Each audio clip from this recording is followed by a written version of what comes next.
sommaire cette semaine, les pubs au message anti-Trump diffusés lors du Super Bowl. America, we're in for at least 4 years of awful hair.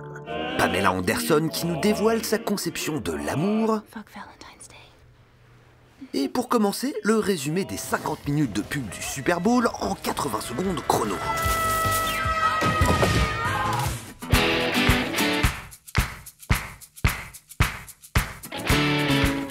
Okay, Google, turn on the hall lights. Le premier spot diffusé après le coup d'envoi du Super Bowl a foutu un beau dawa dans les foyers américains. Les possesseurs de l'assistant vocal Google Home ont vu leur appareil s'activer aux ordres de la pub. Okay, Google. Mais aucun n'a suivi les instructions du spot. Dommage, on aurait pu avoir une belle petite polyphonie baleinière. What sound does a whale make? Ensuite, on a quand même eu droit à une baleine et pas mal de people. Du people jeune, du people vieux, We're ready to take you there. voire du people vieux et un peu énervé. Hasta la vista, baby. De la guerre donc, de la guerre encore, et puis à la mi-temps, un moment super mignon, des bébés lookés comme des stars légendaires du foot américain. Sauf que quand on voit les originaux, c'est moins mignon. Juste après le show de Lady Gaga à la mi-temps, qu'elle a terminé sur Bad Romance, Einstein a pris le relais. Bien joué. Et puis entre 12 spots pour bagnole, une pub pour gaufres tout droit sortie des années 80. Ah non, en fait c'est un trailer pour Stranger Things, en partenariat avec Eggo, la marque de gaufres que kiffe Eleven dans la série. Ça met en appétit. L'ombre de Trump a plané sur le Super Bowl cette année. America, we're in for at least 4 years of awful hair. So it's up to you to do your part by making up for it with great hair. And we mean all hair. Bon, la vanne capillaire est facile et bon enfant, mais au-delà de la forme, beaucoup d'annonceurs ont pris position sur le fond.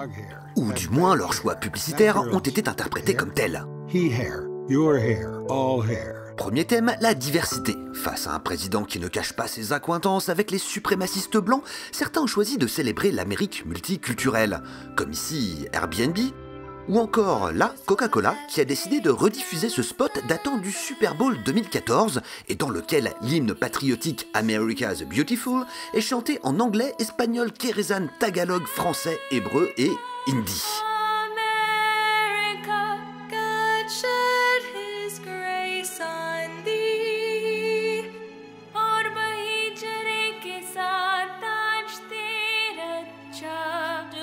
Si beaucoup ont applaudi, d'autres n'ont pas du tout apprécié et ont protesté avec le hashtag boycott Coke.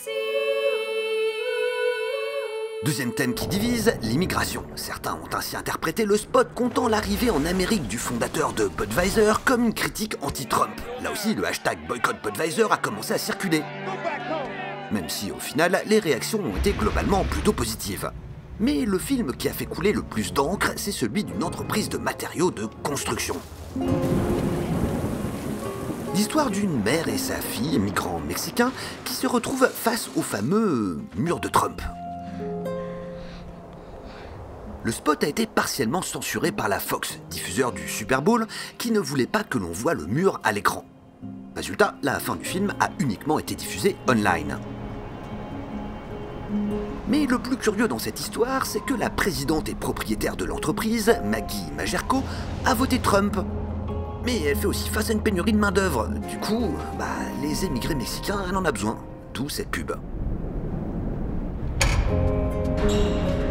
Comme quoi, fallait peut-être réfléchir avant de voter.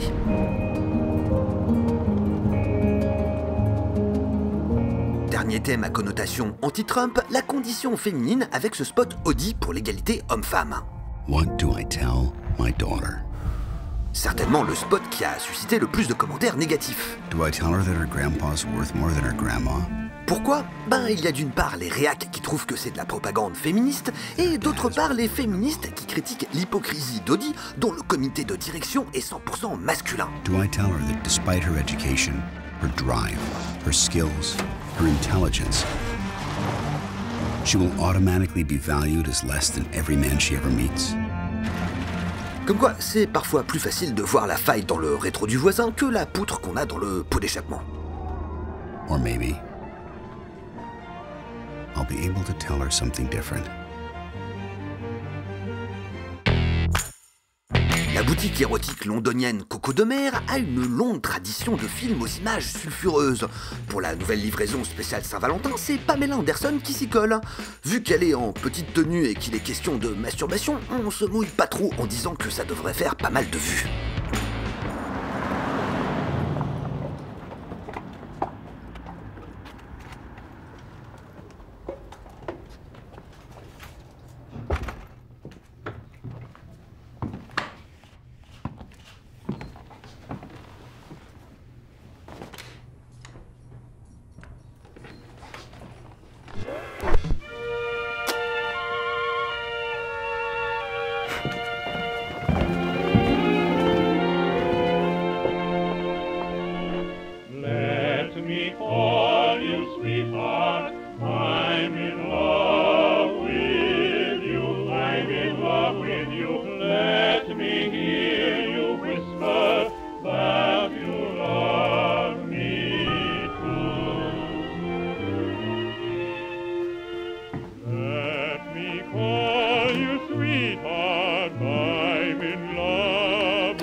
Fuck Valentine.